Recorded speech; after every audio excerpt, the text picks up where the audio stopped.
నేను నడుస్తూ స్వామివారికి ఎటువంటి అసౌకర్యం కలగకుండా ఆరాధనలు జరగడంలో నేను చాలా ప్రత్యేకమైన శ్రద్ధ వహించి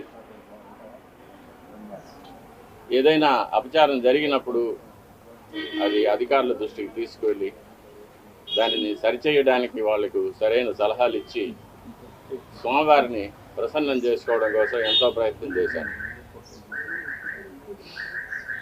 మనకు అన్నం పెట్టే దేవుడికి మనం శుచిగా, శుభ్రంగా, తాజాగా ప్రసాదాలు తయారు చేసి స్వామివారికి నివేదన చేయడం అనేది మనం భక్తులు ఎన్నో జన్మల్లో చేసుకున్న మహాపుణ్యం. కానీ అందులోనే కల్తీలు జరగడం, స్వామివారికి సరైన వేళల్లో సరైన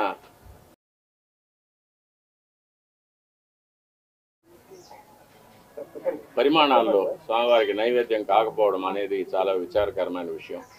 అందులోనూ ఆగమశాస్త్ర ప్రకారంగా ఆవుకు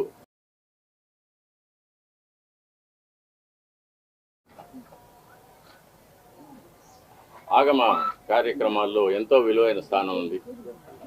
గోక్షీరం కానీ, ఆవు పాలతో స్వామివారికి అభిషేకం జరుగుతుంది. సుప్రభాతంలో ఏకాంత సేవలో నివేదన జరుగుతుంది. ఆవు పెరుగుతో స్వామివారికి దధ్యోదనం మొదలైన ప్రసాదాలు తయారు చేసి నైవేద్యం పెడతాము. ఉత్సవాల అభిషేకాల్లో గోదధ్యి వాడతాము.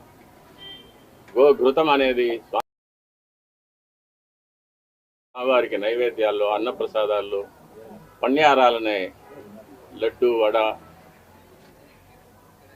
మొదలైన ప్రసాదాల్లో వాడతాము. అలాగే గోమూత్రం కానీ, గోమయం కానీ, యాగశాలను కానీ, ఆలయాన్ని కానీ శుద్ధి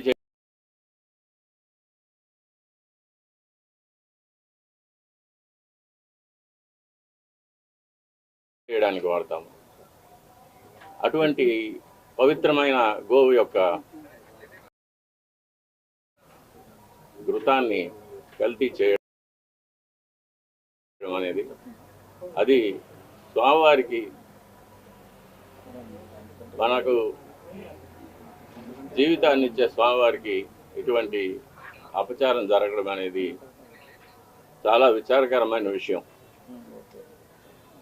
ఇవన్నీ చూసే పాపం కూడా మనం చేశామా అనిపిస్తుంది ఒక్కొక్కసారి. దీన్ని ఎన్నోసార్లు అప్పటి ఈఓ గారికి, చైర్మన్ గారికి దృష్టికి తీసుకెళ్ళి ఇలా ప్రసాదాల నాణ్యత సరిగ్గా లేదు, ముందులాగా లేదు, ప్రసాదాల పరిమాణాలు స్వామివారికి సరిగ్గా నివేదన కావడం లేదు, సరైన ఆగమ ఉక్తమైన కాలాల్లో స్వామివారికి నైవేద్యాలు జరగడం లేదని ఎన్నోసార్లు దృష్టికి తీసుకెళ్ళాం. కానీ లాభం లేకపోయింది. దీనికి మరొక కారణం నాది ఒంటరి పోరాటం అయిపోయింది.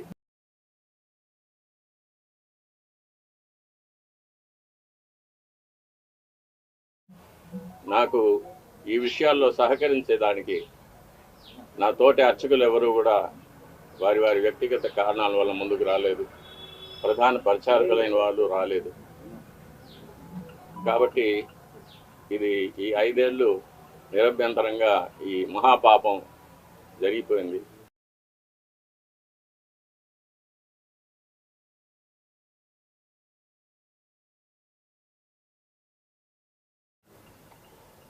ఒక సైంటిస్ట్గా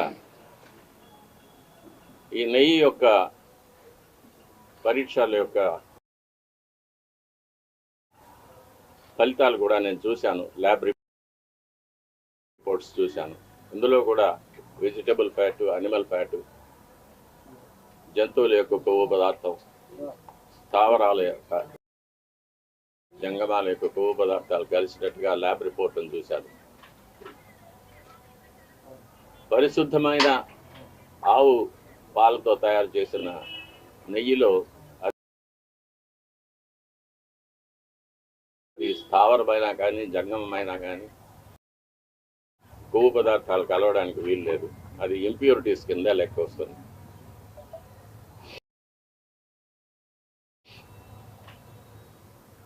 ఇప్పటి ప్రభుత్వం పదవికి రాగానే తిరుమలను ప్రక్షాళన చేస్తామని తిరుమలలోనే ముఖ్యమంత్రి గారు సెలవిచ్చారు. దానికి తగినట్లు ఎన్నో చర్యలు తీసుకున్నారు కూడా. ఇది అనుకోకుండా బయటపడిన విషయం. దీనికి కూడా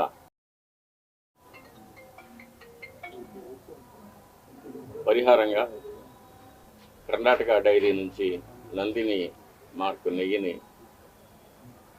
శుద్ధమైన ఆవు నెయ్యిని మళ్ళీ కొని స్వామివారికి ప్రసాదాలు తయారు చేయించడానికి ప్రభుత్వం నిర్ణయం తీసుకుంది. చాలా హర్షణీయమైన విషయం.